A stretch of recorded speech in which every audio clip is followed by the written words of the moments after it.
करण जी को नहीं पता था उनका ये फैसला उनको जीवन भर के ट्रॉमा में डाल देगा। नमस्कार दोस्तों, आज मैं आप लोगों के लिए एक कैब ड्राइवर की आप बीती लाया हूँ, जिसे सुनने के बाद आपको यकीन नहीं होगा कि ऐसा कुछ असली में भी हो सकता है क्या। रात का समय था। करण जी अपना दिन भर कैब चला के घर की ओर वापस आ रहे थे। करीब 10 बजे का टाइम होगा। तभी उनके मोबाइल पे एक रिक्वेस्ट आती है कि नेशनल हाईवे के एक एरिया से किसी को पिकअप करना है। वो उस रिक्वेस्ट को एक्सेप्ट कर लेते हैं क्योंकि रात का टाइम था और अच्छे खासे पैसे बन रहे थे। इसी लालच में वो उस एरिया की तरफ बढ़ने लगते हैं।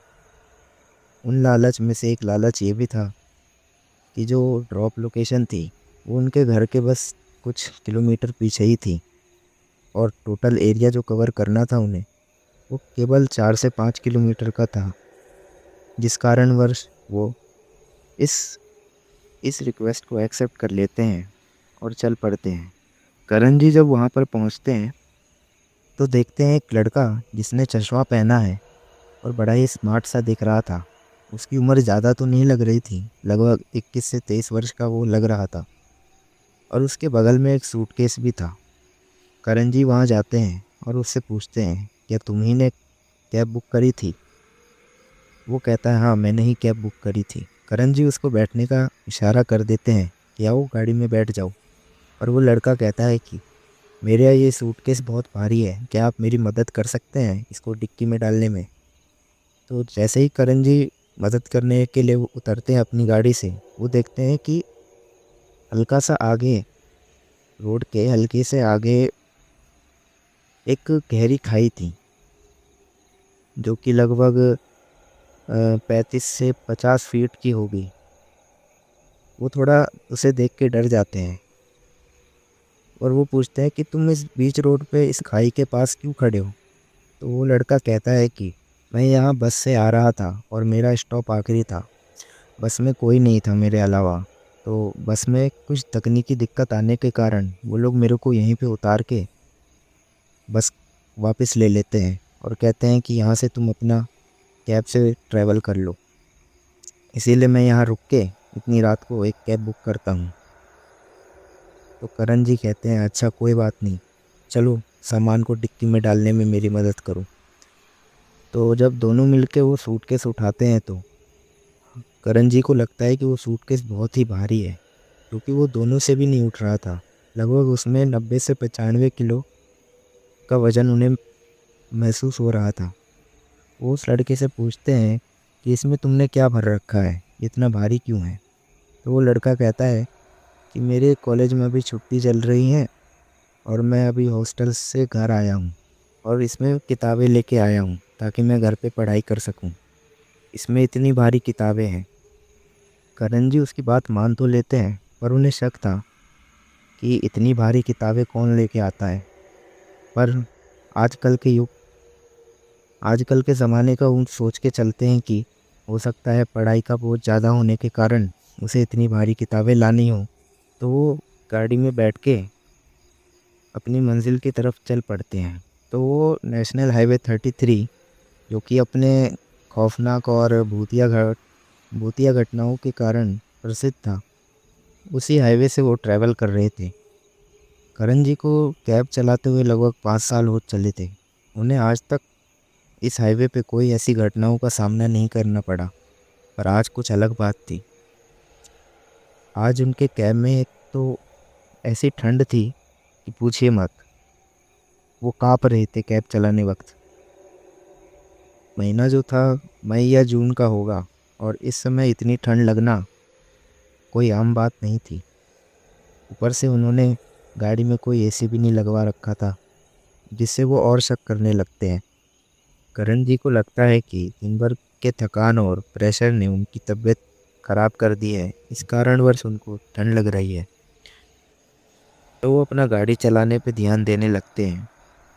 गाड़ी चलाते चलाते वो लड़के से पूछते हैं कि क्या तुम्हें भी ठंड लग रही है? वो लड़का ना में सर हिला देता है। फिर फिर करण जी उससे पूछते हैं कि तुम्हारा क्या नाम है? वो लड़का नाम वो लड़का अपना नाम अभिमन्यु बताता है और ये भी बताता है कि वो एक कॉलेज में पढ़ रहा है और बीटेक कर रहा है। लेकिन कॉलेज में सेकंड सेमेस्टर के एग्ज़ाम ख़त्म होने पर छुट्टी पड़ चुकी थी और रिज़ल्ट में टाइम था, तो इसीलिए वो अपने हॉस्टल से घर आ गया। बातचीत के दौरान करण जी ये भी बोलते हैं कि मेरा नाम करण है और मैं 35 वर्ष का हूँ। मेरे घर में एक पत्नी, मेरे माँ बाप और मेरे 2 बच्चे हैं और मैं ही उस घर का कमाने वाला हूँ। ये सब बात करके वो अपना गाड़ी चलाने में फ़ोकस कर ही रहे होते हैं कि कुछ देर बाद वो उस लोकेशन पर पहुँच जाते हैं। पहुँचने के बाद अभिमन्यु कहता है कि प्लीज़ मेरे को मेरे घर तक छोड़ दीजिए, क्योंकि ऐप में मेरी लोकेशन आ नहीं रही थी, जिसके कारण मैंने इस जगह की लोकेशन दी थी। करण जी ज़्यादा कुछ नहीं कहते और वो अभिमन्यु की बात मानकर गाड़ी को थोड़ा और रिहायशी इलाके की तरफ मोड़ लेते हैं। कुछ 4 से 5 मिनट बाद अभिमन्यु का वो अपार्टमेंट आ चुका था, जिसका दरवाज़ा खुला था। मतलब ये समझ लीजिए कि जो था ना, वो अपार्टमेंट का मेन गेट खुला हुआ था, जिससे करण जी अपनी गाड़ी उसके कंपाउंड में ले लेते हैं। और अभिमन्यु भी कहता है कि आप यहीं रुकिए, मैं ज़रा पैसे लेके आता हूँ, क्योंकि मेरा फ़ोन स्विच ऑफ हो चुका है और मैं आपको ऑनलाइन पेमेंट नहीं कर पाऊँगा। वो ऐसा बोल के अपना बैग छोड़ के अपने अपार्टमेंट के सेकंड फ्लोर पर जाता है। करण जी जो है कुछ देर इंतज़ार करते हैं। इंतज़ार करते हुए उन्हें लगभग 5 मिनट वो चला था। फिर जो है अभिमन्यु आता है और कहता है कि मेरे माँ बाप दरवाज़ा नहीं खोल रहे हैं, शायद सो चुके हैं। क्या मैं आपका फ़ोन ले सकता हूँ? मैं अभी उनको कॉल लगा के जगा दूंगा और आपको फ़ोन वापस दे दूंगा। करण जी अपना फ़ोन उसको देते हैं और वो थोड़ा साइड में जाके अपने माँ बाप को कॉल करने लगता है। करण जी ने तो नहीं सुना उसने क्या बात करी, पर उसे 2 से 3 मिनट लग गए बात करने में। अब 2 से 3 मिनट बात करने में जब उसे लगे, तो ये कुछ ज़्यादा ही लंबा समय था। खैर, ये करण जी इतना फोकस नहीं करते और अपना फ़ोन वापस ले लेते हैं। फिर अभिमन्यु क्या करता है, गाड़ी की डिक्की में से वो सूटकेस ऐसे निकालता है जैसे उसमें कुछ है हो ही ना। मतलब ये समझ लीजिए अभी थोड़ी देर पहले उसको उठाने में 2 आदमी लग रहे थे, जहाँ पर अभिमन्यु ने उसे ऐसे हवा में लहराते हुए भागा जैसे वो बादल हो। करण जी ये सब सोच ही रहे थे कि अभिमन्यु को जाए हुए 10 से 15 मिनट हो जाते हैं। अब करण जी को भी लेट हो रहा था, क्योंकि वो आमतौर पे 11 बजे तक घर पर पहुंच जाया करते थे, पर अब 11 से ज़्यादा हो चला था। तो करण जी गाड़ी से उतरते हैं और उस अपार्टमेंट के सेकंड फ्लोर पर बढ़ने लगते हैं। बढ़ते बढ़ते जब वो सीढ़ी तक आते हैं तो उनको एक गाड़ी की आवाज़ आती है। वो देखते हैं कि कंपाउंड में एक गाड़ी आके रुकती है, जो कि कोई नॉर्मल गाड़ी नहीं थी। वो गाड़ी पुलिस वालों की थी। जी हाँ दोस्तों, पुलिस वालों की गाड़ी देख करण जी थोड़ा चौंक जाते हैं और सोचते हैं कि इस समय इस वक्त पुलिस वालों की गाड़ी क्यों आई है इधर। वो ये सब सोच ही रहे थे कि उस गाड़ी में से पांच पुलिस वाले उतरते हैं। पांचों करण जी की तरफ बढ़ रहे थे। करण जी वहीं पर रुककर खड़े थे, तो उन पुलिस वालों में से एक पुलिस वाला वहीं रुकता है, बाकी 4 ऊपर चले जाते हैं। जो पुलिस वाला करण जी के पास रुका था वो उनसे पूछता है कि क्या आप ही करण जी हैं और आप ही ने हमें बुलाया था। करण जी तो सदमे में थे कि ऐसा कैसे हो सकता है, मैंने तो किसी को नहीं बुलाया। वो कुछ बोलते ही उससे पहले वो जो 4 पुलिस वाले ऊपर गए थे, वो 2 लड़कों को पकड़ के ले आते हैं और एक उनके साथ सूटकेस भी था। वो 4 पुलिस वाले बोलते हैं उस पुलिस वाले को जो करण जी के पास रुका था कि सर, जानकारी एकदम सही थी, यहाँ पे कत्ल हुआ है और इस सूटकेस में वो लाश है और इन दोनों को रंगे हाथों पकड़ा गया है। करण जी अब फुल सदमे में थे। उन्हें कुछ समझ में ही नहीं आ रहा था कि ऐसा कैसे हो सकता है। और सबसे बड़ी चौंकाने वाली बात ये थी कि वो जो सूटकेस था वो वही सूटकेस था जो अभिमन्यु लेकर गया था। फिर पुलिस वाले थोड़ा पूछना स्टार्ट करते हैं। पुलिस वाले पूछते हैं कि आपको कैसे पता इधर एक मर्डर हुआ है और आप यहाँ क्या कर रहे हैं, क्या आप यहीं रहते हैं और क्या वो आपकी गाड़ी है?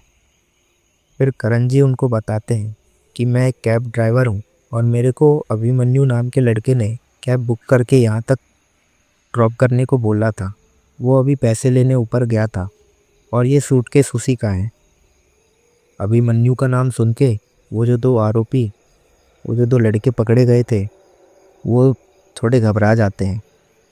उनके चेहरे पे पसीना आता है और वो पुलिस वालों को बोलते हैं कि अभिमन्यु तो उसी का नाम है जिसको हमने मारा है और वो उस सूटकेस में है। ये सुन के सारे के सारे शौक में चले जाते हैं। पर पुलिस वाले तो पुलिस वाले ही होते हैं, उनको कहाँ इन सब पे यकीन था। वो उन दो आरोपी, वो सूटकेस और करण जी को पुलिस थाने ले जाते हैं, जिसमें से उन दो आरोपियों को तो कैद कर लिया गया था और करण जी से पूछताछ चल रही थी। पुलिस वाले रात भर पूछताछ में करण जी से पूछते रहते हैं कि सच बताओ, सच बताओ। और करण जी कहते हैं कि ये सब सच है, मेरे को अभिमन्यु ने ही बुलाया था और मैं उसको छोड़ने इधर आया था। सुबह होते ही पुलिस वाले करण जी को वहीं छोड़ उसी क्राइम के एरिया पे जाते हैं जहाँ पे वो हुआ और वहाँ सीसीटीवी फुटेज खंगालने लगते हैं। उन्हें कंपाउंड में एक घर में सीसीटीवी कैमरा दिखता है और उस घर से वो पता लगाते हैं कि ये चालू है या नहीं। सीसीटीवी कैमरा पूरा चालू था और उसमें उस रात की हर एक फुटेज थी। पुलिस वाले उस सीसीटीवी कैमरा के फुटेज को खंगालते हैं और जो उस फुटेज में पाते हैं वो इंसानी कल्पनाओं से बाहर थी। जी हाँ दोस्तों, उस सीसीटीवी कैमरा में करण जी की कैब आते हुए दिखती है और वो कैब का दरवाज़ा खुलता है जहाँ पे अभिमन्यु बैठा था। पर दरवाज़ा तो खुलता है पर उसमें से कोई बाहर नहीं निकलता। वो दरवाज़ा खुलने के बाद बंद हो जाता है और कैब में करण जी बैठे हुए साफ साफ दिख रहे थे और ये भी देखा जा सकता था कि करण जी किसी से बात कर रहे हैं। फिर थोड़ी देर बाद, करीब 10 मिनट बाद, वो अपना हाथ निकालते हैं जिसमें फ़ोन था और ये साफ साफ देखा जा रहा था कि वो फ़ोन उड़ते हुए थोड़ा साइड में चला गया और कुछ देर 3 से 4 मिनट हवा में ठहरने के बाद करण जी के हाथ में वापस आ गया। उसके ठीक बाद कैब की डिक्की खुलती है और वो सूटकेस हवा में लहराता हुआ ऊपर जाते हुए दिख रहा था। ये सब देख के पुलिस वाले तो हैरान थे और वो इसलिए भी हैरान थे क्योंकि करण जी को शौक नहीं लग रहा था कि वो सूटकेस हवा में कैसे उड़ रहा है। फिर उन्हें लगता है कि ये जो केस है ये इस दुनिया का केस नहीं है। पुलिस वाले कुछ ऐसा विटनेस कर रहे थे जो कि इस दुनिया की चीज़ थी ही नहीं। फिर उस सीसीटीवी फुटेज में साफ साफ देखा जा रहा था कि कैब से करण जी उतरते हैं और आगे बढ़ते हैं। तभी पुलिस वाले उस कंपाउंड में आते हैं और सेम वही घटना होती है जो मैंने आपको बताया। अब पुलिस वालों को तो यकीन हो गया था कि ये जो वो देख रहे हैं ये कोई आम घटना नहीं थी। वो फटाक से करण जी के पास जाते हैं और करण जी को सब चीज़ बताते हैं। करण जी कहते हैं कि ऐसा कैसे हो सकता है, मुझे भी वो सीसीटीवी फुटेज देखनी है। फिर करण जी को वो पुलिस वाले उसी कंपाउंड में लाते हैं और उसी घर के सीसीटीवी कैमरा की फुटेजेस दिखाने लगते हैं। तब जाके करण जी को यकीन हो गया। दोस्तों, करण जी ने हमें ये बताया कि उस दिन के बाद से उनको ये कहा गया था कि इस घटना के बारे में किसी को मत बताइएगा और साथ ही साथ उन दो आरोपियों को भी सज़ा हम दिला देंगे, बस आप इस घटना के बारे में किसी को मत बताइएगा। पुलिस वालों ने उस सीसीटीवी फुटेज को डिलीट कर दिया और जो वो घर का मालिक था उसको भी यही सब समझा दिया गया कि ये घटना का खुलासा कभी बाहर ना हो। बस इतनी ही थी ये कहानी। अब ये आप पे डिपेंड करता है कि आप इसको सच मानोगे या फिर महज एक कल्पना। पर ये जो कहानी है करण जी के मुताबिक 100% सत्य है। तो कहानी सुनने के लिए धन्यवाद।